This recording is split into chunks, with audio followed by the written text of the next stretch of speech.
ଯାତ୍ରା ପୁସ୍ତକ ତାର 15 ଅଧ୍ୟାୟର 26 ପଦଟି। ଯାତ୍ରା ପୁସ୍ତକ 15 ଅଧ୍ୟାୟ ତାର 26 ପଦ। ଠିକରେ ଶୁଭା ଯାଉଛି? ହ୍ୟାଲୋ, ବୁଝି ସାର୍। ଓକେ, ନହେଲେ ଭିଡିଓଟା ଅଫ୍ କରିବି।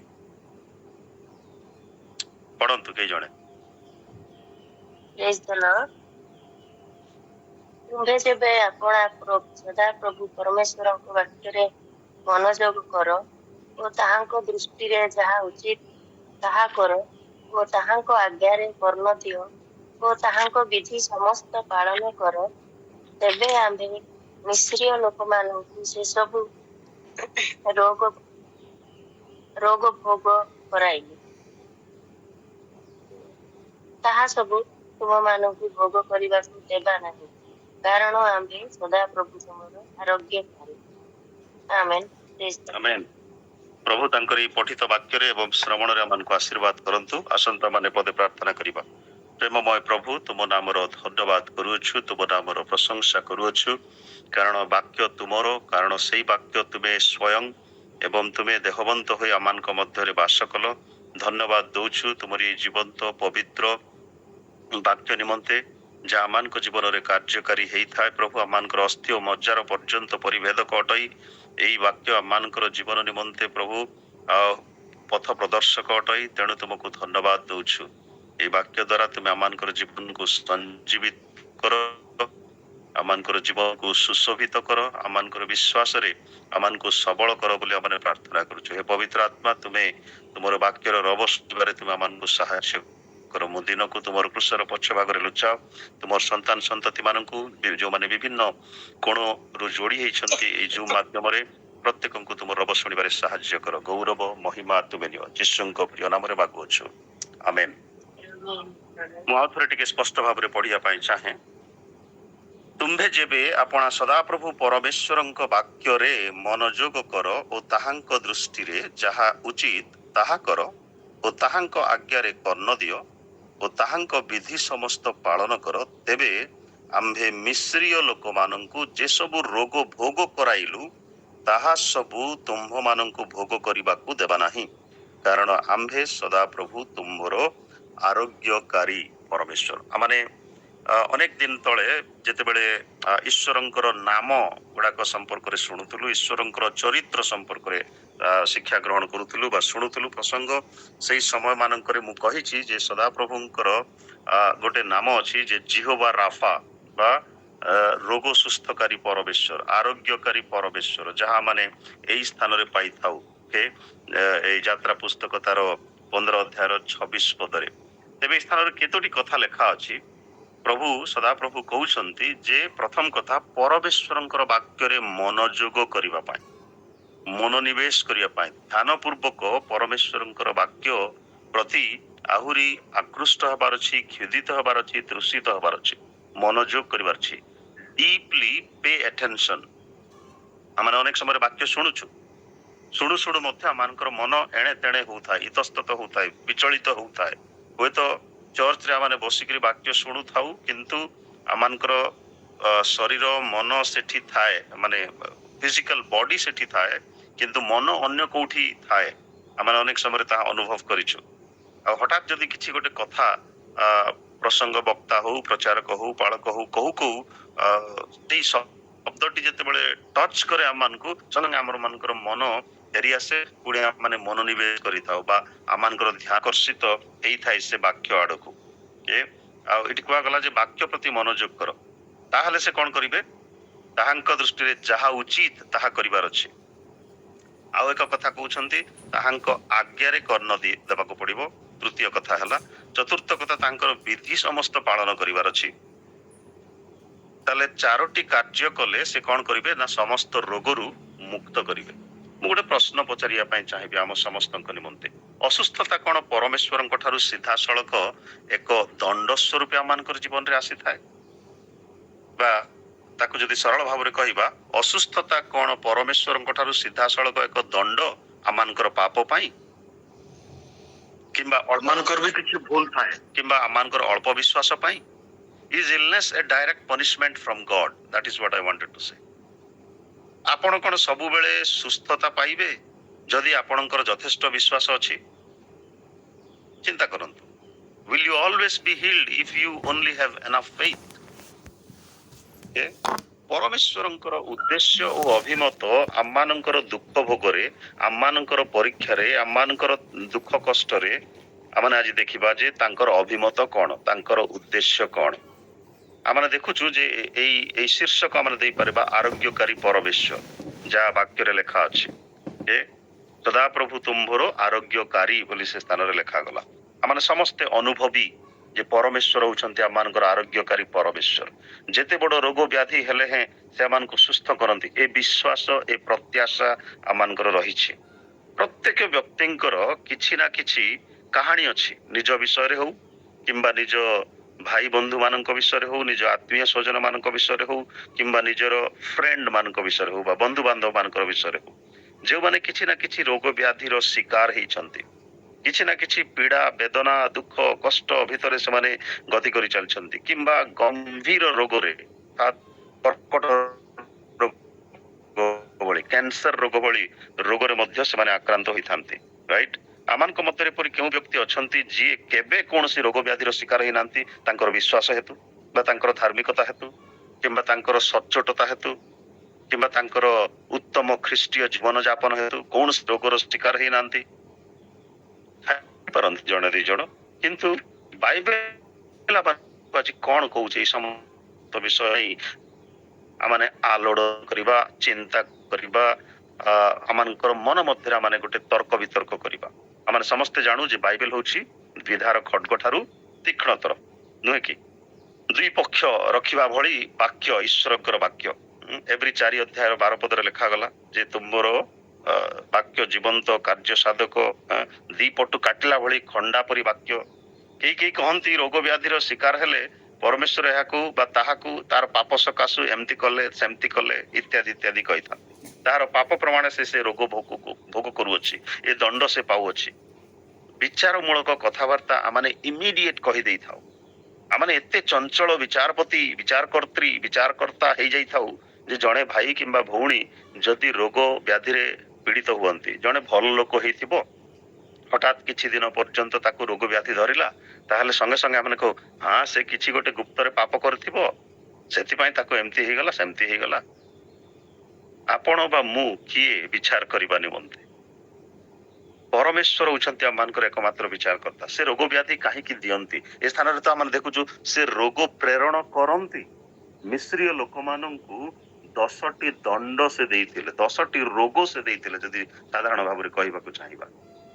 ଆମେ ମିଶ୍ରୀୟ ଲୋକମାନଙ୍କୁ ଯେ ସବୁ ରୋଗ ଭୋଗ କରାଇଥିଲୁ, ଆମେ ତୁମମାନଙ୍କୁ ତାହା ଭୋଗ କରାଇବା ନାହିଁ ଯଦି ତୁମେ ମାନେ ଆମ ବାକ୍ୟରେ ମନୋଯୋଗ କରିବ, ଆମର ଆଜ୍ଞା ପାଳନ କରିବ, ଆମମାନଙ୍କର ଆଜ୍ଞାରେ କର୍ଣ୍ଣ ଦବ, ଉଚିତ ପଥରେ ଚାଲିବ, ଯାହା ଯଥାର୍ଥ, ଯାହା ଉଚିତ, ଯାହା ନ୍ୟାୟ ସଙ୍ଗତ ସେଇ ସମସ୍ତ କାର୍ଯ୍ୟ କରିବ, ତାହେଲେ ତୁମମାନଙ୍କୁ ସମସ୍ତ ଭୋଗ କରାଇବା ନାହିଁ ବୋଲି କହୁଛନ୍ତି। ଆଉ ଯଦି ବା ତୁମେ ମାନେ ଭୋଗ କର ତାହେଲେ ଆମ୍ଭେ ଆରୋଗ୍ୟକାରୀ ପରମେଶ୍ୱର ଏହା ତୁମ୍ଭେ ଜ୍ଞାତ ହୁଅ। ଏ କଥା ସେମାନଙ୍କୁ ଶିଖେଇବା ପାଇଁ ଚାହାନ୍ତି। କିନ୍ତୁ ବାଇବେଲ କଣ କୁହେ? ଗୀତ ସଂହିତା 103 ତାର 3, 4 ଏବଂ 10 ପଦ 11 ପଦ ଇତ୍ୟାଦିରେ ଆପଣ ଦେଖିବେ ସେ ସ୍ଥାନ ଗୁଡାକରେ ଲେଖା ଅଛି, ସେ ତୁମର ଅଧର୍ମ ସବୁ କଣ କରନ୍ତି? କ୍ଷମା କରନ୍ତି। ସେ ତୁମର ରୋଗ ସବୁ କଣ କରନ୍ତି? ସୁସ୍ଥ କରନ୍ତି। ସେ ବିନାଶରୁ ତୁମ୍ଭ ଜୀବନ ମୁକ୍ତ କରନ୍ତି। ଏ ପ୍ରକାର କଥା ଗୁଡାକ ଲେଖା ଅଛି ସେ ସ୍ଥାନରେ। ତାପରେ ଦେଖିବେ 10 ପଦରେ ସେ ଆମମାନଙ୍କ ପାପ ପ୍ରମାଣେ ଆମମାନଙ୍କ ପ୍ରତି ବ୍ୟବହାର କରିନାହାନ୍ତି। ହାଲେଲୁୟା, ପ୍ରେଜ୍ ଦ ଲର୍ଡ। ଆମମାନଙ୍କ ପାପ ପ୍ରମାଣେ ଆମମାନଙ୍କ ପ୍ରତି ବ୍ୟବହାର କରିନାହାନ୍ତି। ଦେଖନ୍ତୁ, ଦି ପ୍ରକାର କଥା ଦେଖିବାକୁ ପାରୁଛୁ। ଆମମାନଙ୍କର ପାପ ଅନୁସାରେ ସେମାନଙ୍କୁ କେବେ ଦଣ୍ଡ ଦିଅନ୍ତି ନାହିଁ ବୋଲି ଆମେ କହୁଛୁ, ଅଥଚ ପାପ ହେତୁ ଦଣ୍ଡ ଭୋଗୁଛି ବୋଲିକି ଆମେ ବିଚାର ମଧ୍ୟ କରୁଅଛୁ। ରାଇଟ୍? କିଅବା ଆମମାନଙ୍କ ଅଧର୍ମାନୁସାରେ ଆମ୍ଭମାନଙ୍କୁ ପ୍ରତିଫଳ ଦେଇନାହାନ୍ତି। ତେବେ କଣ ଜଣେ ଧାର୍ମିକ ଲୋକ ଅସୁସ୍ଥ ଭୋଗନ୍ତି ନାହିଁ? ବିଶ୍ୱାସରେ ଯିଏ ଅଟଳ, ବିଶ୍ୱାସରେ ଯିଏ ମଜବୁତ ଥାଏ, ସେ ବ୍ୟକ୍ତି କଣ ଦୁଃଖ ଭୋଗ କେବେ କରନ୍ତି ନାହିଁ? ଆୟୁବଙ୍କର କଥାକୁ ଟିକେ ମନେ ପକେଇବା। ଆୟୁବ କୋଉ ପ୍ରକାରର ବ୍ୟକ୍ତି ଥିଲେ? ଆପଣ 1 ଅଧ୍ୟାୟ ତାର 2 ଅଧ୍ୟାୟରେ ଯଦି ପଢିବେ, ଲେଖା ଅଛି ଯେ ସେ ଜଣେ ସିଦ୍ଧ ପୁରୁଷ ଥିଲେ, ସରଳ ବ୍ୟକ୍ତି ଥିଲେ ଓ ପରମେଶ୍ୱର ଭୟକାରୀ ଥିଲେ ଏବଂ କୁକ୍ରିୟା ତ୍ୟାଗୀ ଥିଲେ। 4ଟି କ୍ୱାଲିଫିକେସନ ଆମେ ତାଙ୍କ ଜୀବନରେ ଦେଖିବାକୁ ପାରୁଛୁ। ଚାରୋଟି ଚରିତ୍ର ଦେଖିବାକୁ ପାରୁଛୁ, ଚାରୋଟି ଗୁଣାବଳୀ ଦେଖିବାକୁ ପାରୁଛୁ।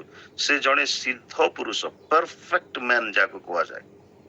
ବାକ୍ୟରେ ଲେଖା ଅଛି ସଦାପ୍ରଭୁଙ୍କ ଦୃଷ୍ଟିରେ କେହି ସିଦ୍ଧ ନୁହନ୍ତି, ଆମେ ତାହାଙ୍କ ପରି ସିଦ୍ଧ ହେବାକୁ ଉଦ୍ୟମ କରୁଅଛୁ, ଚେଷ୍ଟା କରୁଅଛୁ, ପ୍ରୟାସ କରୁଅଛୁ।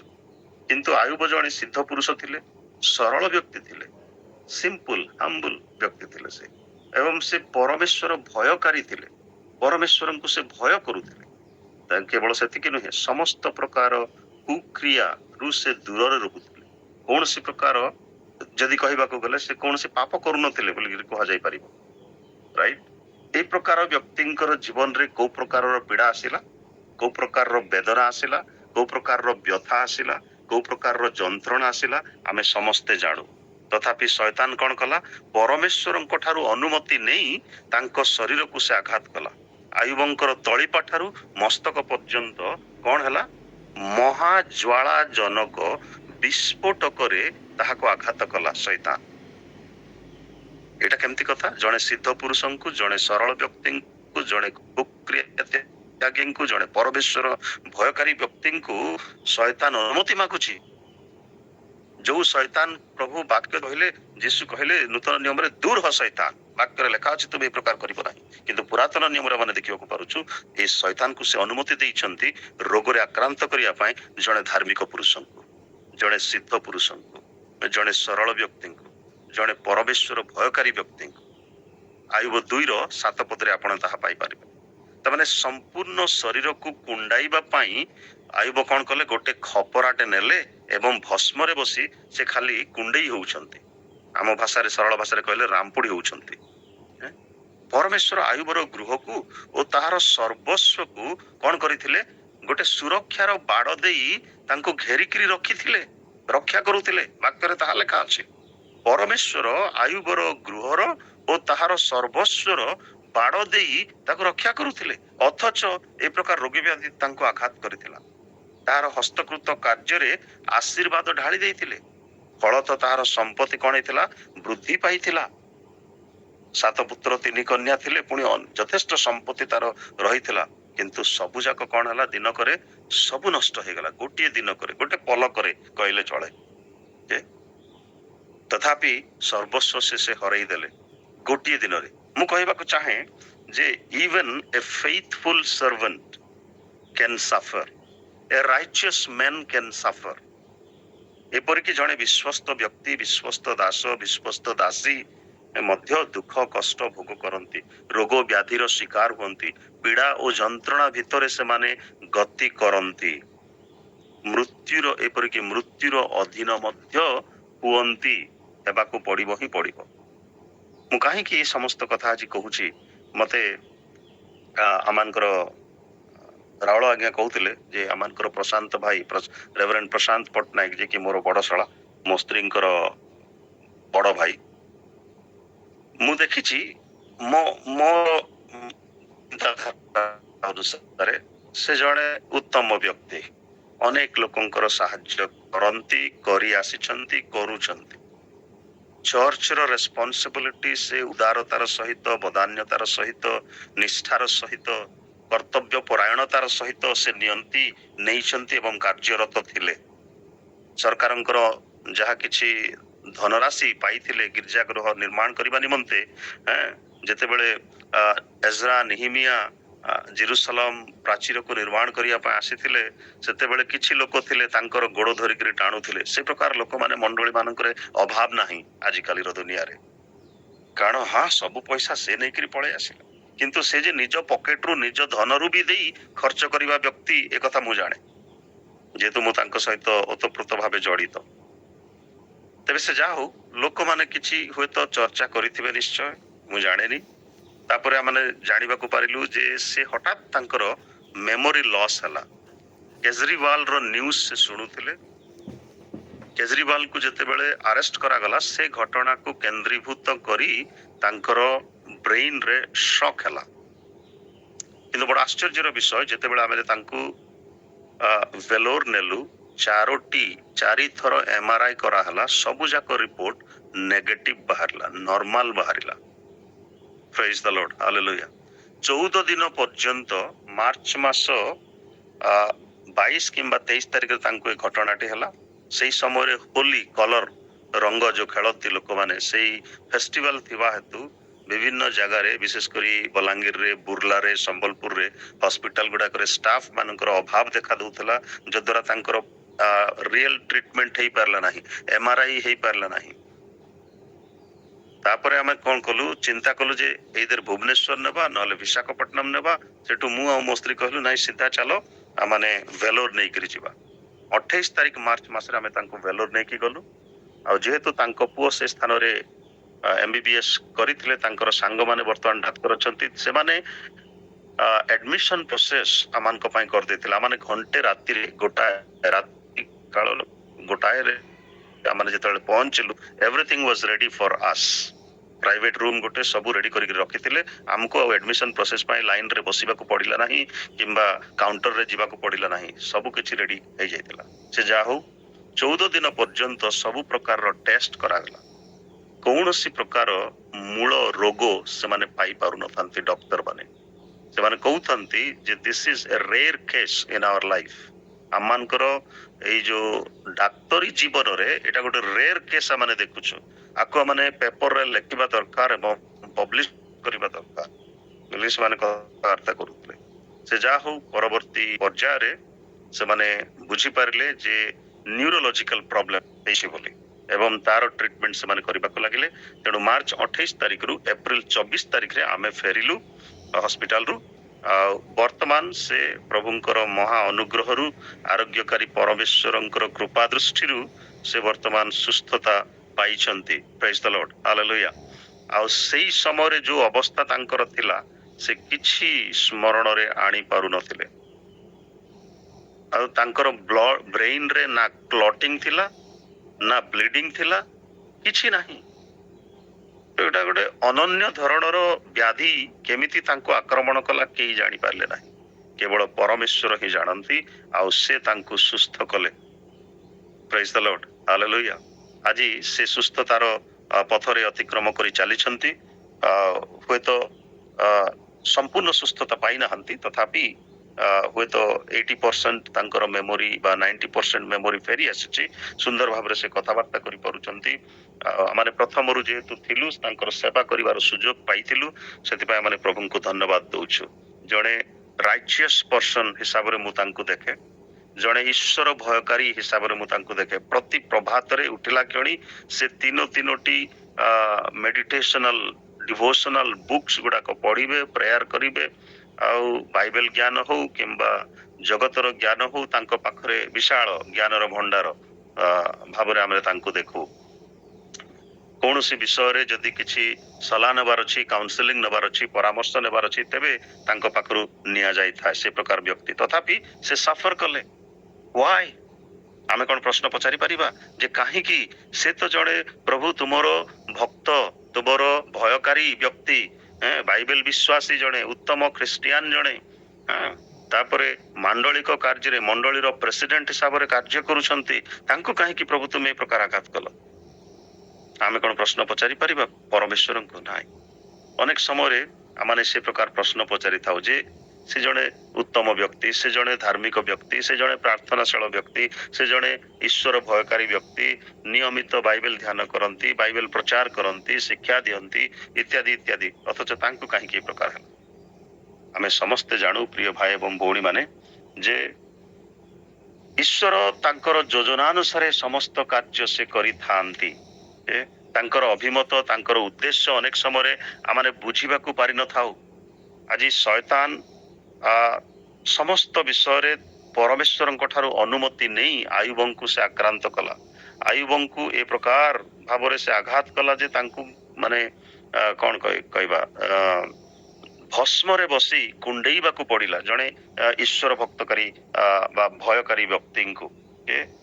ତେବେ ମୁଁ ଯାହା କହିବା ପାଇଁ ଚାହୁଁଛି, ଜଣେ ସିଦ୍ଧ ବ୍ୟକ୍ତି ହେଲେ ହେଁ, ଜଣେ ବିଶ୍ୱସ୍ତ ବ୍ୟକ୍ତି ହେଲେ ହେଁ, ଜଣେ ଈଶ୍ୱର ଭୟକାରୀ ବ୍ୟକ୍ତି ହେଲେ ହେଁ, ସେ ମଧ୍ୟ ସଫର କରିବେ, କଷ୍ଟ ପାଇବେ, ଏଫ୍ଲିକ୍ସନ ପାଇବେ, ପେଇନ ଭିତରେ ସେ ଯିବେ, ବେଦନା ଦୁଃଖ କଷ୍ଟ ଭିତରେ ସେ ଆସିବେ। ଆମେ ଜାଣୁ ଯେ ଯେତେବେଳେ ବା ନିର୍ବିବାଦରେ ଏଟା ଗୋଟେ ଗ୍ରହଣ ଯୋଗ୍ୟ, ଯଦି ଜଣେ ବ୍ୟକ୍ତି ଅନବରତ ସିଗାରେଟ ଖାଇବ ବା ଧୂମ୍ରପାନ କରିବ, ତାକୁ କଣ ହୁଏ? ଲଙ୍ଗ କ୍ୟାନ୍ସର ହୁଏ ବା ହେବାର ସମ୍ଭାବନା ଥାଏ। ଆଉ ଯଦି ଜଣେ ଲୋକ ନିୟମିତ ଭାବରେ ମଦ୍ୟପାନ କରୁଥିବ ତାକୁ କଣ ହୁଏ ନା ତାର ଲିଭର ନଷ୍ଟ ହେଇଯାଏ। ଆଉ ଯଦି ଜଣେ ବ୍ୟକ୍ତି ଯଦି ରେକଲେସଲି ଡ୍ରାଇଭିଂ କରିବ, ତାମାନେ ଲାପରବାହୀ ଭାବରେ ଯଦି ଡ୍ରାଇଭିଂ କରିବ, ସେ ଦୁର୍ଘଟଣାର ଶିକାର ହବ ନିଶ୍ଚିତ ଭାବରେ, ସେଥିରେ ସନ୍ଦେହ ନାହିଁ। ଲାପରବାହୀ ଗାଡି ଚଳେଇବାଟା ମାନେ ନିଶ୍ଚିତ ଭାବରେ ତାର ଦୁର୍ଘଟଣା ହେବାର ସମ୍ଭାବନା ରହିଛି। ସୁତରାଂ ସମସ୍ତ ରୋଗ ବ୍ୟାଧିକୁ ଓ ସ୍ୱତନ୍ତ୍ର ଧରଣର କଷ୍ଟ ଦୁଃଖକୁ ପାପ ସହିତ ଅଥବା ଅଳ୍ପ ବିଶ୍ୱାସ ସହିତ ଯୋଡ଼ିବା ବା ଲିଙ୍କ କରିବା ହେଉଛି ଅନବିବ୍ଲିକାଲ ବୋଲି ମୁଁ ଭାବୁଛି। ଆପଣମାନେ ହୁଏତ ସମ୍ମତି ପ୍ରଦାନ କରି ନ ପାରନ୍ତି ମୋ ସହିତ। ସମସ୍ତ ରୋଗ ବ୍ୟାଧିକୁ, ସ୍ୱତନ୍ତ୍ର ଧରଣର ଦୁଃଖ କଷ୍ଟକୁ, ପୀଡ଼ାକୁ, ବେଦନାକୁ, ବ୍ୟଥାକୁ, ଯନ୍ତ୍ରଣାକୁ ଅଥବା ଅଳ୍ପ ବିଶ୍ୱାସ ହେତୁ ଏ ପ୍ରକାର ହେଉଛି ବୋଲି କହିବା ଆଉ ଯୋଡ଼ିବା ଅନବିବ୍ଲିକାଲ, ବାଇବେଲ ଭିତ୍ତିକ ନୁହେଁ। ଅନବିବ୍ଲିକାଲ କାରଣ ଯୋହନ 9 ଅଧ୍ୟାୟ 1-3 ପଦ ଟିକେ ପଢନ୍ତୁ। ସେ ସ୍ଥାନରେ ଗୋଟେ ଘଟଣା ବର୍ଣ୍ଣନା କରାଯାଇଛି। ଯୀଶୁ ଏବଂ ତାଙ୍କର ଶିଷ୍ୟମାନେ ସେମାନେ କଣ କରୁଛନ୍ତି? ଆଲୋଚନା କରୁଛନ୍ତି, ଡିବେଟ କରୁଛନ୍ତି ଜଣେ ଜନ୍ମାନ୍ଧଙ୍କର ବିଷୟକୁ ନେଇକରି। ଯୋହନ 9 ଅଧ୍ୟାୟ 1-3 ପଦ ଶୀଘ୍ର ଟିକେ ପଢି ଦିଅନ୍ତୁ। ସେ ଯାଉଥିବା ସମୟରେ ଜଣେ ଜନ୍ମାନ୍ଧକୁ ଦେଖିଲେ ଆଉ ତାହାଙ୍କ ଶିଷ୍ୟମାନେ ତାହାଙ୍କୁ ପଚାରିଲେ, ହେ ଗୁରୁ, କିଏ ପାପ କରିବାରୁ ଏ ଅନ୍ଧ ହୋଇ ଜନ୍ମ ହେଲା, ନିଜେ ନା ଏହାର ବାପା ମା? ଯୀଶୁ ଉତ୍ତର ଦେଲେ, ଏ କିମ୍ବା ଏହାର ବାପା ମା ପାପ କଲେ ନାହିଁ, କିନ୍ତୁ ଈଶ୍ୱରଙ୍କ କର୍ମ ଯେପରି ଏହାଠାରେ ପ୍ରକାଶିତ ହୁଏ, ଏ ନିମନ୍ତେ ଏହା ଘଟିଅଛି। ଧନ୍ୟବାଦ। ତ ଯୀଶୁ ଖ୍ରୀଷ୍ଟ ଏ ସ୍ଥାନରେ ଆମକୁ କଣ କରୁଛନ୍ତି ନା ସ୍ପଷ୍ଟ କରି ଦଉଛନ୍ତି ଯେ ପାପ ହେତୁ ରୋଗ ଆସେ ନାହିଁ। କିନ୍ତୁ ପୁରାତନ ନିୟମରେ ଆମେ ଦେଖିଲୁ ଯେ ପରମେଶ୍ୱର ରୋଗ ପଠାନ୍ତି, ସେ ରୋଗ ପ୍ରେରଣ କରନ୍ତି ଏବଂ ସେ ରୋଗ ସୁସ୍ଥ ମଧ୍ୟ କରନ୍ତି।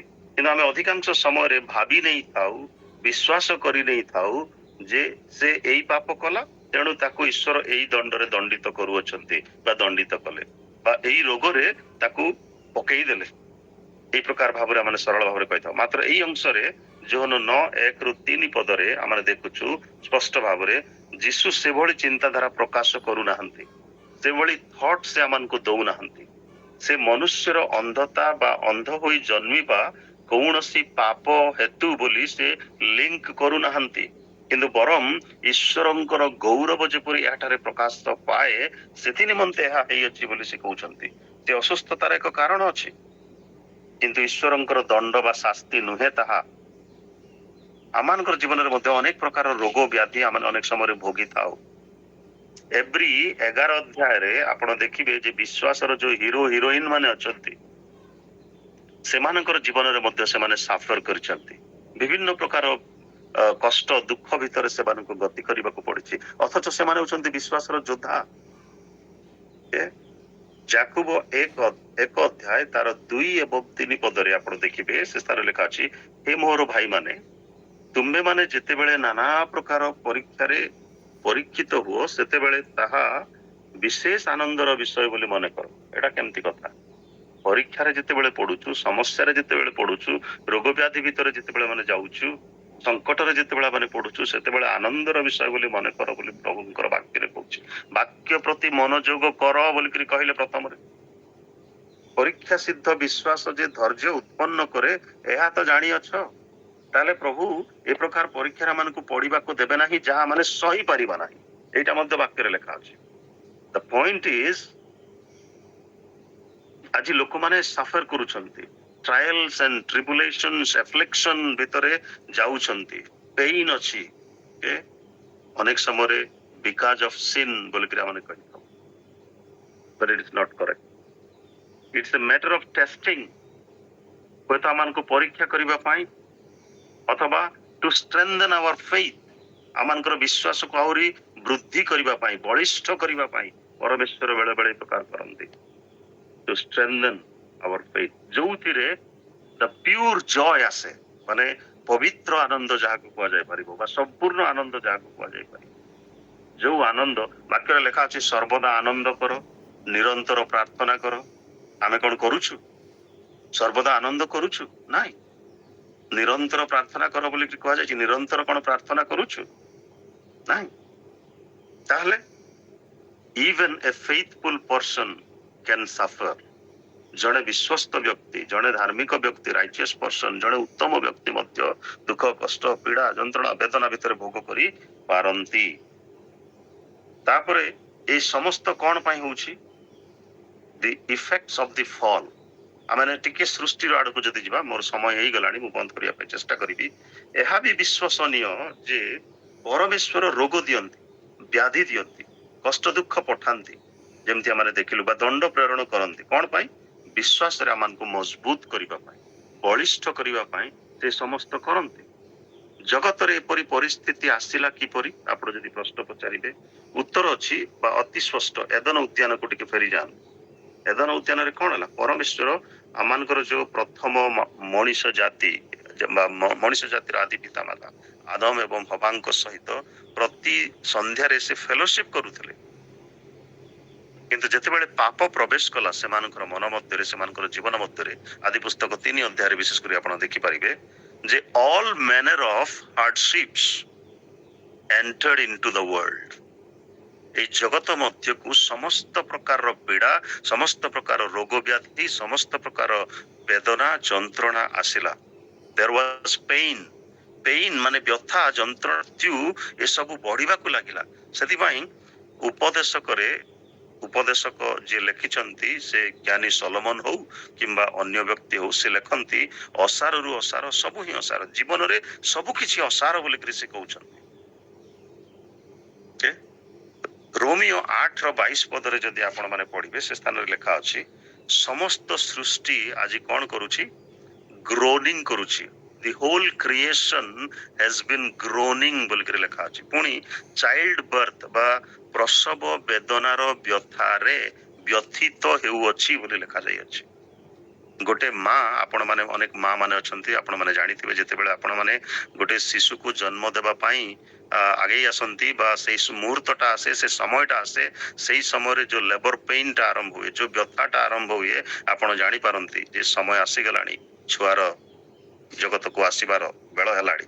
ବଟ୍ ଦ ଚାଇଲ୍ଡ ବର୍ଥ ବା ଗୋଟେ ପ୍ରସବ ବେଦନାର ପ୍ରୋସେସରେ ଆପଣ ୱିଦାଉଟ୍ ପେଇନ୍ ବାଚ୍ଚା ଆସେ ନାହିଁ। ଆଉ ସେ ପେଇନ୍ ଟା କେବଳ ମା ମାନେ ହିଁ ବୁଝିପାରନ୍ତି। କିନ୍ତୁ ସେ ପେଇନ୍ ରୁ ଇମିଡିଏଟ୍ ଦ ପ୍ୟୁର ଜୟ କେତେବେଳେ ପାଆନ୍ତି ସେମାନେ? ଯେତେବେଳେ ସେ ନର୍ସ କିମ୍ବା ଡାକ୍ତର ଯଦି ନର୍ମାଲ ଡେଲିଭରି ହେଲା, ଘରେ ଯୋଉ ଧ୍ୟାଇ ମାନେ ରହନ୍ତି, ସେମାନେ ଯଦି ସଙ୍ଗେ ସଙ୍ଗେ ସେ ମାଙ୍କୁ, ସେ ପୁଅ କିମ୍ବା ସେ ଝିଅକୁ ଯଦି ହାତରେ ଧରେଇ ଦିଅନ୍ତି ବା କୋଳରେ ଧରେଇ ଦିଅନ୍ତି, ସେତେବେଳେ ସେ ଶିଶୁକୁ ଦେଖିଲା କ୍ଷଣି ସେ ମାଙ୍କର ମନରେ ପୂର୍ଣ୍ଣ ଆନନ୍ଦ ଫେରିଆସେ। ଆପଣ ମାନେ ଏଇଟା ଦେଖିଥିବେ, ମୁଁ ଦେଖିଛି। ହର୍ବଟପୁର ହସ୍ପିଟାଲ ଡେରାଡୁନରେ ମୋର ସାନ ଝିଅ ସୋଫିଆ ଯେତେବେଳେ ଜନ୍ମ ହେବା ସମୟରେ ମୁଁ ଉପସ୍ଥିତ ଥିଲି।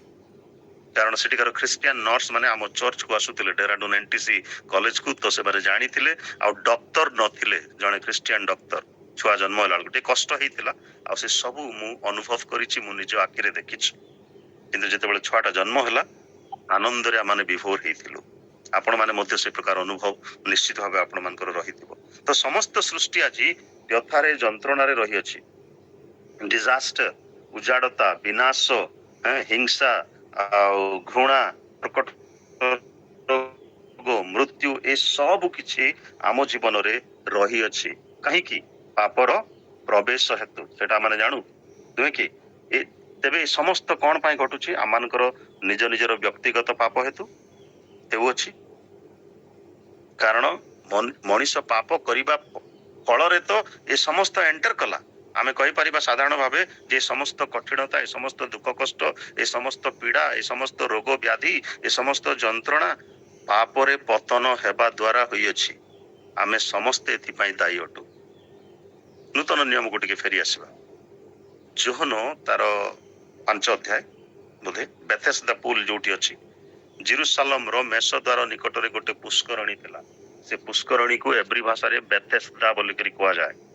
ଆଉ ସେଇଠି ସବୁ ପ୍ରକାରର ରୋଗୀ ମାନେ ଥିଲେ ସେ ପୁଷ୍କରଣୀ ନିକଟରେ। ଯେତେବେଳେ ଜଗତକୁ ଯୀଶୁ ଆସିଲେ, ସେ କଣ କରୁଥିଲେ? ରୋଗ ସୁସ୍ଥ କରୁଥିଲେ। He healed all kinds of diseases ବୋଲିକରି ନୂତନ ନିୟମରେ ଲେଖା ଅଛି। ଅନ୍ଧକୁ ଚକ୍ଷୁ ଦାନ କରୁଥିଲେ, ଭୂତ ମାନଙ୍କୁ ଛଡଉଥିଲେ, ମୃତ ବ୍ୟକ୍ତି ମାନଙ୍କୁ ଉଠଉଥିଲେ, ଏ ସମସ୍ତ କାର୍ଯ୍ୟ ସେ କରୁଥିଲେ। ପୁଣି ଯୀଶୁ ଦୟାରେ ବିଗଳିତ ହଉଥିଲେ ଯେତେବେଳେ ସେ ଲୋକମାନଙ୍କୁ ଦେଖୁଥିଲେ ଯେ ଯେଉଁମାନେ ସମସ୍ତ ପ୍ରକାର ରୋଗ ବ୍ୟାଧିର ଶିକାର ହଉଥିଲେ, କଷ୍ଟ ପୀଡ଼ାରେ ଯନ୍ତ୍ରଣାରେ ଜୀବନ ଯାପନ କରୁଥିଲେ, ସେମାନଙ୍କୁ ଦେଖି ସେ ଦୟାରେ ବିଗଳିତ ହଉଥିଲେ। ଯୋହନ 5 ଅଧ୍ୟାୟ ଆପଣ ମାନେ ଖୋଲନ୍ତୁ, ସେଇଠି ଗୋଟେ ରୋଗୀ ଅଛି। କେତେ ବର୍ଷର ରୋଗୀ? 38 ବର୍ଷ ବ୍ୟାଧି ଜଣେ ରୋଗୀ ସେ ସ୍ଥାନରେ ଅଛି। ଆଉ ସେ ଜେରୁସାଲେମର ମେଷଦାର ନିକଟରେ ଯୋଉ ପୁଷ୍କରିଣୀ ଅଛି, ତାର 5ଟି ମଣ୍ଡପ ଅଛି। 3 ପଦରେ ପଢନ୍ତୁ, ସେଠି ଲେଖା ଅଛି ଅନେକ ଅନେକ ପୀଡ଼ିତ ଅନ୍ଧ ଖଞ୍ଜ ଓ ଶୁଷ୍କାଙ୍ଗ ରହୁଥିଲେ ବୋଲି ଲେଖା ଅଛି, ପଡି ରହୁଥିଲେ ବୋଲି ଲେଖା ଅଛି ସେ ସ୍ଥାନରେ। ଅନେକ ପ୍ରକାରର ପୀଡ଼ିତ ଲୋକମାନେ, ଅନ୍ଧମାନେ, ଖଞ୍ଜମାନେ ଓ ଶୁଷ୍କାଙ୍ଗ ଲୋକମାନେ ପଡି ରହୁଥିଲେ। ତାମାନେ ମିରାକଲ ସେଠି ହଉଛି। କଣ ମିରାକଲ? ଦୂତ ଆସୁଥିଲେ, ଜଳକୁ ହଲେଇ ଦଉଥିଲେ, ସଞ୍ଚାଳନ କରୁଥିଲେ। ଆଉ ଜଳ ସଞ୍ଚାଳନ କରିବାର ଅପେକ୍ଷାରେ ଏ ରୋଗୀମାନେ ରହୁଥିଲେ। ପୁଷ୍କରିଣୀର ନିକଟରେ ଅଛନ୍ତି, ପାଖରେ ଅଛନ୍ତି। ଜଳ ହଲିବା କ୍ଷଣି, ସଞ୍ଚାଳିତ ହେବା କ୍ଷଣି ଯେ ପ୍ରବେଶ କରୁଥିଲା ପ୍ରଥମରେ ସେ ହିଁ ସୁସ୍ଥତା ପାଉଥିଲା। ସମସ୍ତେ ସୁସ୍ଥତା ପାଉନଥିଲେ, କିନ୍ତୁ ସୁସ୍ଥତାର ଅପେକ୍ଷାରେ ସେମାନେ ରହୁଥିଲେ। ଯେକୌଣସି ରୋଗରେ ଆକ୍ରାନ୍ତ ହୋଇଥିଲେ ସେମାନେ ସୁସ୍ଥ ହେଉଥିଲେ ବୋଲି ଲେଖା ଅଛି ବାକ୍ୟରେ। 5 ପଦରେ ଲେଖା ଅଛି ସେଠାରେ 38 ବର୍ଷ ବ୍ୟାଧି ରୋଗଗ୍ରସ୍ତ ଜଣେ ଲୋକ ଥିଲା। ତାର ଯୋଉ ବଡିଲି ଏଲମେଣ୍ଟ ବା ଶାରୀରିକ ଭାବରେ ଯୋଉ କଷ୍ଟ ପୀଡା ବେଦନା ସେ ପାଉଥିଲା, ସେଇଟାକୁ ଦୂର କରିବା ପାଇଁ ପ୍ରଭୁ ତାଙ୍କୁ ସାହାଯ୍ୟ କରିବା ପାଇଁ ଆସିଥିଲେ। କିନ୍ତୁ ରିଏଲ ଡିଜିଜ କଣ? ପାପ। ମୂଳ ରୋଗ ହଉଛି ପାପ। ପାପକୁ ବିନାଶ କରିବା ପାଇଁ ପ୍ରଭୁ ଯୀଶୁ ଜଗତକୁ ଆସିଥିଲେ। ଆଉ ପାପକୁ ବିନାଶ କରି ସେମାନଙ୍କୁ ପରିତ୍ରାଣ ସାଧନ କରିଛନ୍ତି। ତାକୁ ଡିଲ୍ କରିବା ପାଇଁ ପ୍ରଭୁ ଯୀଶୁ ଆସିଲେ। He came to take away all the sins. ସେଥିପାଇଁ ଆମେ ବେଳେ ବେଳେ ପ୍ରାର୍ଥନା କଲା ବେଳେ ବି କହିଥାଉ ଯେ କୃଷରେ ପ୍ରଭୁ ଯୀଶୁ ଯେତେବେଳେ ମଲେ, ସେ କେବଳ ଆମମାନଙ୍କର ପାପ ହିଁ ନେଇକରି ଯାଇନାହାନ୍ତି କୃଷ ଉପରକୁ, କିନ୍ତୁ ଆମମାନଙ୍କର ସମସ୍ତ ରୋଗ ବ୍ୟାଧିକୁ ମଧ୍ୟ ସେ କୃଷ ଉପରେ ନେଇ ଯାଇଛନ୍ତି। ବାଇବେଲରେ ଅନେକ କଥା ଲେଖା ଅଛି। ଆମମାନଙ୍କୁ ସେ ରିକନସାଇଲ କରିବା ପାଇଁ ଆସିଲେ। ପାପ ହେତୁ ଯୋଉ ସମ୍ବନ୍ଧ ତୁଟିଗଲା, ଯୋଉ ଫେଲୋସିପ, ଯୋଉ ସହଭାଗିତା ଛିଣ୍ଡି ଯାଇଥିଲା, ତାକୁ ପୁଣି ରେଷ୍ଟୋର କରିବା ପାଇଁ, ଟୁ ରେଷ୍ଟୋର ଆୱାର ରିଲେସନସିପ ୱିଥ ଗଡ, ପ୍ରଭୁ ଯୀଶୁ ଖ୍ରୀଷ୍ଟଙ୍କୁ ପାପୀ ହେବାକୁ ପଡିଲା। ସେ ଆମମାନଙ୍କର ପାପର ବୋଝକୁ ତାଙ୍କ କାନ୍ଧ ଉପରେ ବୋହିକିରି ନେବାକୁ ପଡିଲା ତାଙ୍କୁ। ଏବଂ ତଦ୍ୱାରା ସେ କଣ କଲେ ନା ଆମମାନଙ୍କୁ ସମ୍ପୂର୍ଣ୍ଣ ଭାବରେ ପାପରୁ ମୁକ୍ତ କଲେ, ସୁସ୍ଥ କଲେ, ଆରୋଗ୍ୟ କଲେ। ଦ୍ୱିତୀୟ ରାଜାବଳୀ 20 ଅଧ୍ୟାୟ 5 ଏବଂ 6 ପଦରେ ଆପଣ ପଢିବେ, ହିଜକିୟ ନାମକ ଜଣେ ବ୍ୟକ୍ତି ଥିଲେ। ସେ ଗୋଟେ ରୋଗରେ ଆକ୍ରାନ୍ତ ହେଇଥିଲେ, କିନ୍ତୁ ପରମେଶ୍ୱର ତାଙ୍କୁ ସୁସ୍ଥ କରି ତାଙ୍କର ଆୟୁଷକୁ 15 ବର୍ଷ ବୃଦ୍ଧି କରିଦେଇଥିଲେ। ହାଲେଲୁୟା, ପ୍ରେଜ୍ ଦ ଲର୍ଡ। ତେବେ ପରମେଶ୍ୱରଙ୍କର ବାକ୍ୟରୁ ଆମେ ଦ୍ୱିମୁଖୀ ଚିନ୍ତାଧାରାକୁ ଦେଖୁଅଛୁ। ସେ ରୋଗ ପ୍ରେରଣ କରନ୍ତି। ଯଦି ତାଙ୍କ ବାକ୍ୟରେ ଆମେ ମନୋଯୋଗ ନ କରୁ, କର୍ଣ୍ଣପାତ ନ କରୁ, ଆଜ୍ଞାରେ କର୍ଣ୍ଣ ନ ଦଉ, ଉଚିତ ମତେ ଜୀବନ ଯାପନ ନ କରୁ, ପରମେଶ୍ୱରଙ୍କ ସହିତ ରାଇଟ ରିଲେସନସିପ ଆମମାନଙ୍କର ରହିବା ଦରକାର ଅଛି। ପ୍ରଭୁ ଯୀଶୁ ଖ୍ରୀଷ୍ଟଙ୍କର ଅନୁକାରୀ, ଶିଷ୍ୟ ଶିଷ୍ୟା, ଦାସ ଦାସୀ, ସନ୍ତାନ ସନ୍ତତି ବୋଲିକି ଯେତେବେଳେ ଆମେ କହୁଛୁ, କାରଣ ଆମେ ବିଶ୍ୱାସ ଦ୍ୱାରା ଏ ସନ୍ତାନତ୍ୱର ଅଧିକାର ପାଇଛୁ, ତାଙ୍କର ଉତ୍ତରାଧିକାରୀ ହେଇସାରିଛୁ, ଅଥଚ ତାଙ୍କ ଭଳି ଜୀବନ ଯାପନ ଆମେ କାହିଁକି କରୁନାହୁଁ? ସେଥିଦ୍ୱାରା ଅନେକ ସମୟରେ ଆମମାନଙ୍କୁ ପୀଡ଼ା ବେଦନା ଆସୁଛି। ତଥାପି ସେ କଣ କରନ୍ତି? ଆମମାନଙ୍କୁ କ୍ଷତ ଦେଲେ ଆମମାନଙ୍କର ସମସ୍ତ କ୍ଷତ ସେ ବାନ୍ଧନ୍ତି। ପୁଣି ଯଦି ଆମେ ଅନୁତାପ କରି ତାଙ୍କ ନିକଟରେ ଆହୁରି ସଠିକ ସମ୍ପର୍କ ସ୍ଥାପନ କରୁ, ତାହେଲେ ଆମମାନଙ୍କର ଆୟୁଷକୁ ମଧ୍ୟ ସେ ବଢେଇ ଦିଅନ୍ତି। ଯେମିତି ହିଜକିୟକୁ 15 ବର୍ଷ ସେ ବଢେଇ ଦେଇଥିଲେ। 2015 ମସିହାରେ ଯେତେବେଳେ ମୁଁ ଆମେରିକା ଗଲି ପାଠ ପଢିବା ପାଇଁ, PhD କରିବା ପାଇଁ, ସେତେବେଳେ ମୋ ବାପାଙ୍କର ପ୍ରଥମ ହାର୍ଟ ଆଟାକ୍ ହେଲା। ଆଉ ମୋ ସାନ ଭାଇ ତାଙ୍କୁ କଟକ ନେଇକି ଯାଇଥିଲେ। ସେତେବେଳେ ମୁଁ ପ୍ରାର୍ଥନା କରୁଥିଲି, ଆପଣମାନେ ବିଶ୍ୱାସ କରିବେନି, ମୁଁ ବାଥରୁମରେ ପଶିଲେ ମତେ ମୁଁ ପ୍ରାର୍ଥନା କରୁଥିଲି, ପ୍ରଭୁ ମୋ ବାପାଙ୍କୁ 15 ବର୍ଷ ଆୟୁଷ ବୃଦ୍ଧି କରିଦିଅ। 2015ରୁ ଏବେ 2024 ହେଲାଣି। ତାଙ୍କୁ ମୁଁ 2 ଥର ବେଲୋର ହସ୍ପିଟାଲ ନେଇକରି ଗଲି, କିନ୍ତୁ ଅପରେସନ କରିବାକୁ ପଡିନାହିଁ। ଆଜି ପର୍ଯ୍ୟନ୍ତ ମୋ ବାପା ପ୍ରଭୁଙ୍କ ଅନୁଗ୍ରହ ହେତୁ ଜୀବିତ ଅଛନ୍ତି, ପରିଶ୍ରମ କରୁଛନ୍ତି, ଧାଁ ଦୌଡା କରୁଛନ୍ତି। ଯଦି ବା ତାଙ୍କର ଗୋଟେ ବାମ ପାଖର ଆଣ୍ଠୁର ତଳର ଗୋଟେ ଶିରା ହୁଏତ ବେଣ୍ଡ ହେଇଯାଇଛି, ଯେହେତୁ ସେ ପଡି ଯାଇଥିଲେ ଚାଲୁ ଚାଲୁ, ତେଣୁ ସେ ଚାଲିବାରେ ତାଙ୍କୁ ଟିକେ କଷ୍ଟ ହଉଛି, କିନ୍ତୁ ସେ ସୁସ୍ଥ ଅଛନ୍ତି, ଭଲ ଅଛନ୍ତି। ତାଙ୍କୁ 78 ଇୟର୍ସ ହେଲାଣି। ଆପଣମାନଙ୍କର ପ୍ରାର୍ଥନା ହେତୁ ମୁଁ ଆପଣମାନଙ୍କୁ ମଧ୍ୟ ଧନ୍ୟବାଦ ଦେବା ପାଇଁ ଚାହୁଁଛି। ତେବେ ଏଇ ସଂକ୍ଷିପ୍ତ ଚିନ୍ତାଧାରାରେ ପ୍ରଭୁ ଆମମାନଙ୍କୁ ଆଶୀର୍ବାଦ କରନ୍ତୁ, ଯେପରି ଆମେ राइट रिलेशनशिप प्रभु सहित रखिबा। प्रभु तो आरोग्यकारी परमेश्वर, प्रभु जीशु तो मिराकुलसली से हिलिंग करंती, समस्त रोगर से प्रतिकार करंती। बांग्ला रे एमती लेखा अछि से समस्त रोगर प्रतिकार करेन बोलिकरी लेखा अछि। आमे गीत संगीत रे देखिलु से मानकर पाप प्रमाण मानकु दंड दियंती नाही, पुणी समस्त रोगरु से मानकु सुस्थ करंती। छोट हो, मध्यम धरणर रोग हो, बड़ धरणर रोग हो, सबु रोगरु से मानकु सुस्थ करंती। आउ नामान भଳି लोकंकु मध्य कुष्ठी हेतिला, तांकु 7 थर पानी रे बुड़ीबाकु पड़िला। एठी रोगी माने अपेक्षा करिसंती पानी हलचल हेले, पानी टिके हलिले आमे प्रथमे प्रवेश कले सेठी आमे सुस्थता पाइबु। आ एई लोककु पानी पाखकु गला बेलकु अलगा माने पहुंची जाउथिले, जेतु ए पहुंची पारु नथिला, किंतु 38 वर्ष पर्यंत से रोग व्याधि कष्ट दुख पीड़ा वेदना से पाइछि। आज से सुस्थता पाउछि। मिराकुलसली प्रभु जीशु तांको हिलिंग करूछंती। माने प्रार्थना रे अनेकंकर विश्वास अछि, प्रार्थनार द्वारा अनेके सुस्थता पाती, हॉस्पिटल मध्य जाआंतिनी, औषध मध्य खाआंती नाही, सेमानकर विश्वास सेमानकु सुस्थ करूछि। प्रभु जीशु कहले वत्स तुम्हर विश्वास तुमको सुस्थ करिअछि, तुमर खटिया घेनी चालो।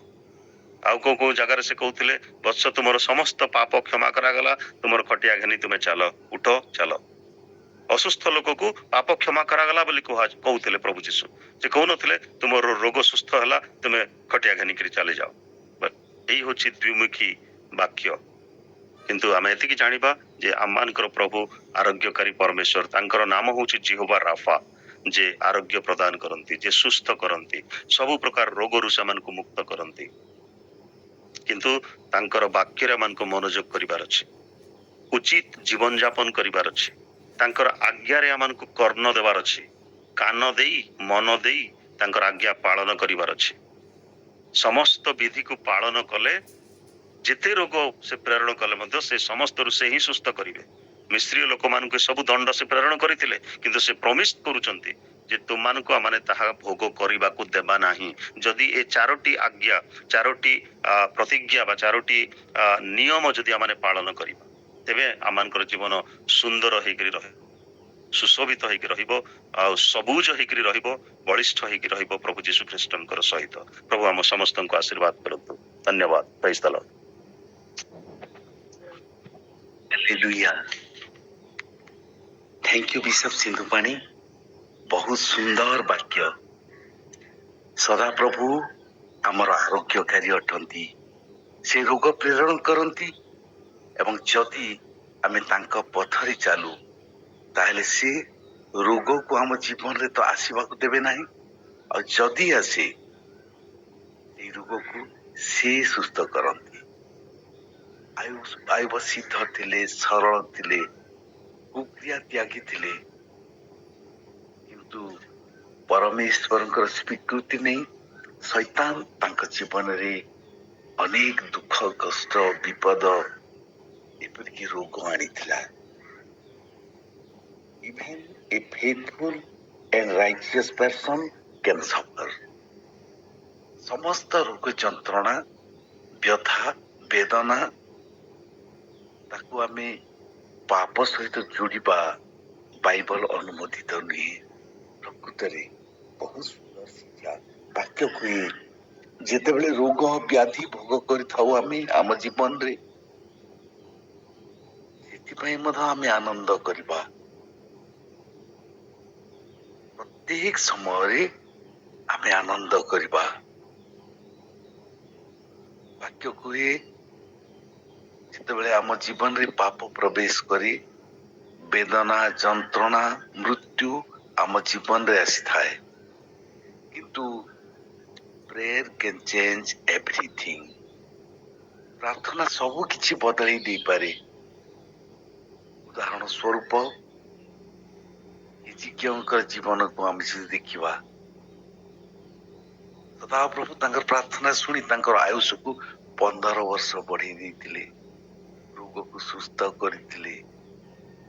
प्रिय माने बहुत मूल्यवान शिक्षा जे जेहोवा राफा अटंती, एक कथा हम मन रखिबा। प्रत्येक समय तांकु आम जीवन रे प्रथम स्थान दबा, प्रत्येक कार्य तांको इच्छा अनुसार करिबा, तांकर कथा मानिबा, କୌଣସି ରୋଗ ଆମକୁ ସ୍ପର୍ଶ କରିପାରିବ ନାହିଁ, କୌଣସି ବିପଦ ଆମର କିଛି କ୍ଷତି କରିପାରିବ ନାହିଁ। ବିଶପ ସାର୍, ପ୍ରଭୁ ଆପଣଙ୍କୁ ଏବଂ ଆପଣଙ୍କ ପରିବାର ସମସ୍ତଙ୍କୁ ପ୍ରଚୁର ପ୍ରଚୁର ଆଶୀର୍ବାଦ କରନ୍ତୁ। ଈଶ୍ୱର ଆପଣଙ୍କୁ ତାଙ୍କ ରାଜ୍ୟ ସକାଶେ ବାଛିଛନ୍ତି। ଆପଣଙ୍କୁ ଭାରତର ବିଭିନ୍ନ ସ୍ଥାନରେ ସେ ତାଙ୍କ ରାଜ୍ୟ ସକାଶେ ବ୍ୟବହାର କରୁଛନ୍ତି। ଆଉ ଏହିପରି ସୁନ୍ଦର ବାକ୍ୟ ରେଗୁଲାରଲି ଆମକୁ ଶୁଣେଇବା ପାଇଁ, ତାଙ୍କର ମହାନ ଆଦେଶକୁ ପାଳନ କରି ମାଇଟିଲି ଅନେକଙ୍କ ନିକଟରେ ବ୍ୟବହୃତ ହେବା ପାଇଁ ପ୍ରଭୁ ଆପଣଙ୍କୁ ଶକ୍ତି, ସାମର୍ଥ୍ୟ ଆଉ ଆଶୀର୍ବାଦ ପ୍ରଦାନ କରନ୍ତୁ। ଆମେନ୍। ଗୋଟିଏ ପଦ ଗୀତ ଗାଇବାକୁ ଚାହେଁ। ତୁ ବଢେ मैं घटूं, मेरे जीवन में महिमा तुझे मिले। तू बढ़े मैं घटूं, मेरे जीवन में महिमा तुझे मिले। उठते हुए तूफानों में तू है मेरा,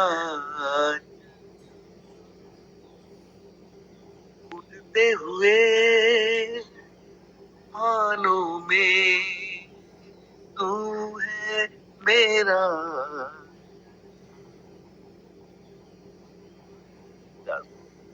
ତୂଫାନ ଆସୁ, ବିପଦ ଆସୁ, ସେ ଆମର ଚଟାଣ ଅଟନ୍ତି, ସେ ଆମର ସୁରକ୍ଷା ପ୍ରଦାନକାରୀ ଅଟନ୍ତି। ପ୍ରଭୁ ଆପଣଙ୍କ ସହିତ ଅଛନ୍ତି, ଆପଣଙ୍କ ପାଟି ଦେଇ ସେ କଥା କହୁଛନ୍ତି। Thank you bishop sir. ଆଉ ଏଠାରେ ବିଶପ ସାର୍ଙ୍କୁ ଗୋଟେ ଅନୁରୋଧ ଯେ ଆସ୍ଥା ସମୟରେ କେବେ ଆମକୁ ଏହିପରି ସୁନ୍ଦର ବାକ୍ୟ ଶୁଣେଇବେ, ଦୟାକରି ଜଣେଇଲେ ଭଲ ହୁଅନ୍ତା।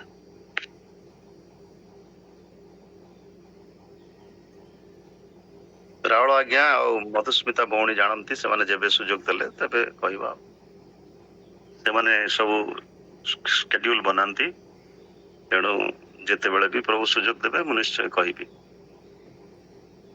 Thank you sir.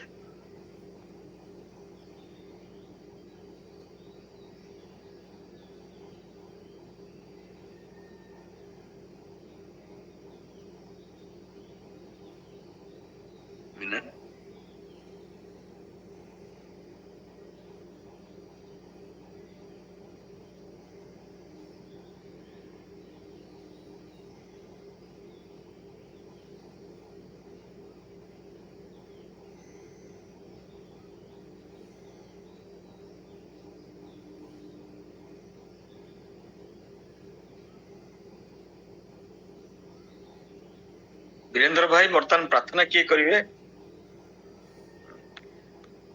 ମୁଁ ସୁକାନ୍ତି ଭଉଣୀକୁ ଅନୁରୋଧ, ସୁକାନ୍ତି ଖୋସଲା ଭଉଣୀକୁ ଅନୁରୋଧ କରୁଛି ବକ୍ତାଙ୍କ ପାଇଁ ଠିକ ଅଛି, ଆଉ ବାକ୍ୟ ପାଇଁ ପ୍ରାର୍ଥନା କରୁ।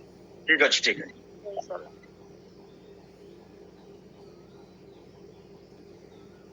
ସୁକାନ୍ତି ଖୋସଲା, ସୁକାନ୍ତି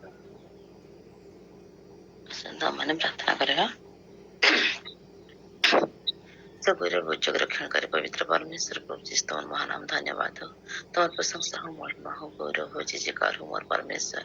प्रभु तुम एते सुंदर सुजोग आम मान देल परमेश्वर। प्रभु भाई सिंधु पाणी कर मुख दे परमेश्वर, तुम्हें अति सुंदर वाक्य प्रभु तुम्हें आम मान को परिवेशन करेले मोर परमेश्वर। तुमको अशेष अशेष धन्यवाद करुछु प्रभु।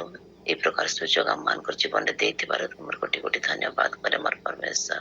पिता को भाई को तुम्हें प्रचुर रूप आशीर्वाद कर प्रभु, तांको जीवन में तुम्हें ए प्रकार आशीर्वाद करियो प्रभु। एतबे तुम धन्यवाद करछु। तुमर संतान हेबा निमंते तुम तांको बाछिल, मनोनीत कल प्रभु, तुम दास रूप तांको प्रभु तुम्हें रखिल प्रभु। एतबे तुम धन्यवाद करछु। तांकर दुईटी संतान को परमेश्वर ପ୍ରଚୁର ରୂପେ ଆଶୀର୍ବାଦ କର ପ୍ରଭୁ ଗ ତାଙ୍କର ସ୍ତ୍ରୀକୁ ମଧ୍ୟ ତୁମେ ଆଶୀର୍ବାଦ କର ପ୍ରଭୁ ସେ ପୃଥିବୀର ବିଭିନ୍ନ ସ୍ଥାନକୁ ଯାଇ ତୁମର ସତ୍ୟର ସୁସମାଚାରକୁ ସେ ଘୋଷଣା କରନ୍ତି ମୋର ପରମେଶ୍ୱର ପ୍ରଭୁ ତୁମେ ଆହୁରି ଦ୍ୱିଗୁଣ ଆତ୍ମାରେ ତାଙ୍କୁ ବ୍ୟବହାର କର ମୋର ପରମେଶ୍ୱର ପିତାକୁ ଆଜି ଯେଉଁ ସୁନ୍ଦର ବାକ୍ୟ ଆମମାନଙ୍କୁ ଦେଲ ପ୍ରଭୁ ପ୍ରଭୁ ଆମର ଅଧର୍ମ ନିମନ୍ତେ ଆମର ପାପ ନିମନ୍ତେ ଯେ ରୋଗ ହୋଇଥାଏ ପରମେଶ୍ୱର ପ୍ରଭୁ ଆଉ ତୁମେ ତ ଆରୋଗ୍ୟକାରୀ ପରମେଶ୍ୱର ଅଟ ତୁମେ ଝିଅ ରାଫ ପରମେଶ୍ୱର ଅଟ ପ୍ରଭୁ ତୁମେ ଯେ ଡାକିଲେ ଆମମାନଙ୍କର ପ୍ରାର୍ଥନା ଶୁଣିବା ପରମେଶ୍ୱର ଅଟ ଆଉ ତୁମେ ଆମମାନଙ୍କୁ ରୋଗରୁ ସୁସ୍ଥତା ପ୍ରଦାନ କରିବା ପରମେଶ୍ୱର ଅଟ ପିତା ଏଥିପାଇଁ ତୁମର ଧନ୍ୟବାଦ କରୁଅଛ ମଙ୍ଗଳମୟ ପରମେଶ୍ୱର ପିତା ଯେତେବେଳେ ସେ 38 ବର୍ଷର ପ୍ରଭୁ ରୋଗୀର କଥା ମୁଁ ଯେତେବେଳେ ଚିନ୍ତା କରେ ମୋର ପରମେଶ୍ୱର ପ୍ରଭୁ ସେ ଯାଇପାରୁନଥିଲେ ପ୍ରଭୁ ସେ ପୁଷ୍କରଣୀ ନିକଟରେ କିନ୍ତୁ ପ୍ରଭୁ ତୁମେ ତାଙ୍କ ନିକଟକୁ ଆସିଥିଲ ପ୍ରଭୁ ଯେହେତୁ ତୁମେ ପ୍ରଭୁ ମନୁଷ୍ୟକୁ ପ୍ରଭୁ ଦୁଃଖ କଷ୍ଟ ନୈରାଶ୍ୟତା ଦେବା ନିମନ୍ତେ ଆସିନଥିଲ ପ୍ରଭୁ ସେମାନଙ୍କୁ ପ୍ରଭୁ ସମ୍ପୂର୍ଣ୍ଣ ସୁସ୍ଥତା ଦେବା ନିମନ୍ତେ ଆସିଥିଲ ପ୍ରେମିକ ପରମେଶ୍ୱର ଏଥିପାଇଁ ତୁମର ଧନ୍ୟବାଦ କରୁଛୁ ତୁମର ପ୍ରଶଂସା କରୁଛୁ ତୁମର ମହିମା କରୁଛୁ ତୁମର ଗୌରବ କରୁଛୁ ରାଜା ପ୍ରେମମୟ ପରମେଶ୍ୱର ପ୍ରଭୁ ଏ ଡିଭାଇସରେ ଯେତେ ବି ଜଣ ଆମେ ଜଡ଼ିତ ହେଇଅଛୁ ପ୍ରଭୁ ଆମ ପ୍ରତ୍ୟେକ ଜଣଙ୍କୁ ତୁମେ ଆଶୀର୍ବାଦ କର ପ୍ରତ୍ୟେକ ଜଣଙ୍କୁ ତୁମର ବାକ୍ୟ ନିମନ୍ତେ ଜୀବନ କାଟିବା ନିମନ୍ତେ ସାହାଯ୍ୟ କର ବିଶେଷ କରି ପ୍ରଭୁ ରାହୁଲ ଆଜ୍ଞା ମଧୁସ୍ମିତା ଭଉଣୀ ବୀରେନ୍ଦ୍ର ଆଜ୍ଞା ଏମାନଙ୍କୁ ମଧ୍ୟ ତୁମେ ପ୍ରଚୁର ରୂପେ ଆଶୀର୍ବାଦ କର ପ୍ରଭୁ ଏଇ ଡିଭାଇସକୁ ପ୍ରଭୁ ସେମାନେ ପରମେଶ୍ୱର ପିତା ବିଭିନ୍ନ ପ୍ରକାର ପ୍ରଭୁ ପରିଶ୍ରମ କରି ପ୍ରଭୁ ଆମମାନଙ୍କୁ ଏଇ ସୁନ୍ଦର ସୁଯୋଗ ପ୍ରଭୁ ପ୍ରଦାନ କରିଥାନ୍ତି ପ୍ରଭୁ ଆଉ ତୁମେ ଯୋଉ ଦାୟିତ୍ୱ ଦେଇଅଛ ମୋର ପରମେଶ୍ୱର ସେ ଦାୟିତ୍ୱକୁ ପ୍ରଭୁ ଉତ୍ତମ ରୂପେ ତୁଲାଇବା ନିମନ୍ତେ ପ୍ରଭୁ ଯୀଶୁ ବାପା ସେମାନଙ୍କୁ ପ୍ରଭୁ ତୁମେ ସାହାଯ୍ୟ କର ବୋଲି ନିବେଦନ କରେ ମୋର ପରମେଶ୍ୱର ପ୍ରଭୁ ଆଉ ଯେତେ ବି ଜଣ ଆମେ ମାନେ ଶ୍ରୋତା ମାନେ ଅଛୁ ପ୍ରଭୁ ପ୍ରଭୁଙ୍କ ଦୟା କର ଅନୁଗ୍ରହ କର ପ୍ରଭୁ ବାକ୍ୟର ଶ୍ରୋତା ମାତ୍ର ନ ହୋଇ ମୋର ପରମେଶ୍ୱର ତାହା ଯେପରି ଆପଣ ଆପଣ ଜୀବନରେ ପ୍ରଭୁ କାର୍ଯ୍ୟ କରିପାରିବ ପ୍ରଭୁ ତାହା ହେବା ନିମନ୍ତେ ସାହାଯ୍ୟ କର ପ୍ରଭୁ ମୋତେ ସର୍ବପ୍ରଥମେ ପରିବର୍ତ୍ତନ କର ପରମେଶ୍ୱର ଯେପରିକି ପିତା ମୁଁ ତୁମର ଉତ୍ତମ ସନ୍ତାନ ହେଇପାରିବେ ପ୍ରଭୁ ଏହା ହେବା ନିମନ୍ତେ ସାହାଯ୍ୟ କର ପ୍ରଭୁକୁ ଏତେବେଳେ ବିଶେଷ କରି ପ୍ରଭୁ ମଧୁସ୍ମିତା ଭଉଣୀକୁ ମଧ୍ୟ ତୁମ ନିକଟରେ ରଖୁଅଛି ପ୍ରଭୁ ତାଙ୍କୁ ପ୍ରଚୁର ଆଶୀର୍ବାଦ କର ପ୍ରଭୁ ତୁମେ ତାଙ୍କ ସମ୍ପୂର୍ଣ୍ଣ ତାଙ୍କ ଦେହ ପାଖକୁ ସବଳ ସୁରକ୍ଷା କରି ରଖ ପ୍ରଭୁ ବିଭିନ୍ନ ସମୟରେ ପ୍ରଭୁ କିଛି ସମସ୍ୟା ଆସି ଯାଇଥାଏ ଆକ୍ସିଡେଣ୍ଟ ପ୍ରଭୁ ହୁଏତ ମୁଁ ଶୁଣୁଥିଲି କାଲି ସନ୍ଧ୍ୟାରେ ପ୍ରଭୁ ତାଙ୍କର ଦେହ କଣ ଆକ୍ସିଡେଣ୍ଟ ହେଇଛି ବୋଲି ପ୍ରଭୁ ତୁମେ ଦୟାକରି ସମ୍ପୂର୍ଣ୍ଣ ତାଙ୍କୁ ସୁସ୍ଥତା ପ୍ରଦାନ କର ବୋଲି ନିବେଦନ କରେ ମହିମା ଗୌରବ ପ୍ରତାପଣ ତୁମର ହୁଏ ବୋଲି ଏ କ୍ଷୁଦ୍ର ପ୍ରାର୍ଥନା ପ୍ରିୟ ପ୍ରଭୁ ଯୀଶୁ ଖ୍ରୀଷ୍ଟଙ୍କ ନାମରେ ମାଗୁଛି ଶୁଣ ଏବଂ ଗ୍ରହଣ କର ଆମେନ୍ ଆମେନ୍ आमेन आमेन आमेन प्रभुଙ୍କ ମହାନାମର ଧନ୍ୟବାଦ हो ଆଉ ସୁନ୍ଦର ବାକ୍ୟ ନିମନ୍ତେ ଉତ୍ସାହଦାୟକ ବାକ୍ୟ ସାନ୍ତ୍ୱନାମୂଳକ ଏବଂ ପ୍ରଭୁଙ୍କର ସେ ପ୍ରମିସ୍ ଯେ ସେ ଆମମାନଙ୍କର ସୁସ୍ଥକାରୀ ଜିହୋବା ରାଫା ପରମେଶ୍ୱର ଏହି ବାକ୍ୟ ଆମମାନଙ୍କୁ ସୁସ୍ଥତା ଦେଇଥାଏ ପ୍ରଭୁଙ୍କର ବାକ୍ୟ ଆମମାନଙ୍କୁ ସେ ଶକ୍ତିଯୁକ୍ତ ବାକ୍ୟ ଆମମାନଙ୍କୁ ଶକ୍ତିରେ ଭରି ଦେଇଥାଏ ବିଶ୍ୱାସରେ ଭରି ଦେଇଥାଏ ସେ ବାକ୍ୟ ପାଇଁ ବହୁତ ଧନ୍ୟବାଦ ଅଟେ ବହୁତ ଧନ୍ୟବାଦ ଦିଏ ପ୍ରଭୁଙ୍କୁ ଆଉ ବିଶେଷ ଧନ୍ୟବାଦ ଆମମାନଙ୍କର ବିଶ୍ୱ ଭାଇ ନିଜର ବହୁମୂଲ୍ୟ ସମୟ ଆମମାନଙ୍କ ନିମନ୍ତେ ସେ ଆମମାନଙ୍କୁ ଦେଇ ବାକ୍ୟ ଶିକ୍ଷା ଚେତନା ଦେଇ ଆମମାନଙ୍କୁ ଆଶୀର୍ବାଦ ଆଣି ଦେଇଛନ୍ତି ଆମମାନଙ୍କ ଜୀବନରେ ପ୍ରଭୁ ଆମମାନଙ୍କୁ ବିଶ୍ୱ ଭାଇଙ୍କୁ ବହୁତ ବହୁତ ଆଶୀର୍ବାଦ କରନ୍ତୁ ଆହୁରି ତାଙ୍କର ସେବା କାର୍ଯ୍ୟରେ ପ୍ରଭୁଙ୍କର ଉପସ୍ଥିତି ମଧ୍ୟରେ ତାଙ୍କୁ ପ୍ରଭୁ ଆହୁରି ଆଗକୁ ବଢିବା ପାଇଁ ସାହାଯ୍ୟ କରନ୍ତୁ ଆହୁରି ଶକ୍ତିଯୁକ୍ତ କରନ୍ତୁ ପବିତ୍ର ଆତ୍ମାଙ୍କର ଶକ୍ତିରେ ଆହୁରି ତାଙ୍କ ପରିବାର ପ୍ରତିଟି ଜଣଙ୍କୁ ତାଙ୍କ ଝିଅ ଦିଟି ସୋଫିଆ ସାରଙ୍କୁ ଆମମାନଙ୍କର ଭଉଣୀ ମିନତି ଭଉଣୀକୁ ମଧ୍ୟ ବହୁଳ ଆଶୀର୍ବାଦ କରନ୍ତୁ ସମସ୍ତେ ପ୍ରଭୁଙ୍କର ସେବା କରନ୍ତି ସମସ୍ତ ମନ ଦେଇ ତାଙ୍କର ଉଦ୍ୟୋଗ ସବୁବେଳେ ଆମମାନଙ୍କୁ ଇନ୍ସପାୟାର କରିଥାଏ ମୁଁ ପ୍ରଭୁଙ୍କୁ ଧନ୍ୟବାଦ ଦେବି ଆଉ ପ୍ରଭୁଙ୍କୁ ଗୌରବ ମଧ୍ୟ ଦଉଅଛି ପ୍ରଭୁ ଏ ପ୍ରକାର ଦାସଙ୍କୁ ଆମମାନଙ୍କ ମଧ୍ୟରେ ଆଣିଅଛନ୍ତି ନିଶ୍ଚୟ ଆମେ ଆଗାମୀ ଦିନ ମାନଙ୍କରେ ଅତି ଶୀଘ୍ର ଶୁଣିବାକୁ ଯିବା ଆଉ ଆଉ ପ୍ରଭୁ ସବୁ ବିଷୟରେ ଗୌରବ ପାଆନ୍ତୁ ଆଉ ପୁନର୍ବାର ବହୁତ ବହୁତ ଧନ୍ୟବାଦ ପ୍ରେଜ୍ ଦ ଲର୍ଡ ସମସ୍ତଙ୍କୁ ବର୍ତ୍ତମାନ ଆସୁ ଆମମାନଙ୍କ ସମୟ ମାନେ ଆଗକୁ ବଢିବା ପ୍ରାର୍ଥନାରେ ଆଉ ଆଜିକାର ଆମେ ଆସନ୍ତାକାଲି ନିମନ୍ତେ ମଧ୍ୟ ସୂଚନା ଶୁଣିବା ଏଥି ପୂର୍ବରୁ ମୁଁ ଆପଣମାନଙ୍କୁ ସମସ୍ତଙ୍କୁ ପୁନର୍ବାର ସ୍ମରଣ କରିବାକୁ ଚାହେଁ ଆମମାନଙ୍କର ଏଇ ଶୁକ୍ରବାର ଠାରୁ ଫାଷ୍ଟିଂ ପ୍ରେୟାର ଆରମ୍ଭ ହୋଇଅଛି ପ୍ରଭୁଙ୍କର ଚାଳନା କ୍ରମେ ଆମେ 40 days ର ଚେନ୍ ଫାଷ୍ଟିଂ ପ୍ରେୟାର କରିବାକୁ ଯାଉଛୁ ଆଉ ଦିବାରାତ୍ର 24 ଘଣ୍ଟା ଆମମାନଙ୍କର ଭାଇ ଭଉଣୀ ମାନେ ସମସ୍ତେ ପ୍ରାର୍ଥନାର ସମୟ ନେଇକିରି ନିଜ ନିଜର ପ୍ରେୟର ସ୍ଲଟ୍ ନେଇକି ସେମାନେ ପ୍ରାର୍ଥନାରେ ରତ ଅଟନ୍ତି, ପ୍ରାର୍ଥନାରେ ଅଛନ୍ତି, ଏବେ ମଧ୍ୟ ଅନେକ ପ୍ରାର୍ଥନାରେ ଅଛନ୍ତି। ଏହି ପ୍ରକାର ଏକ ସୁଯୋଗ ପ୍ରଭୁ ଆମମାନଙ୍କୁ ଦେଇଛନ୍ତି।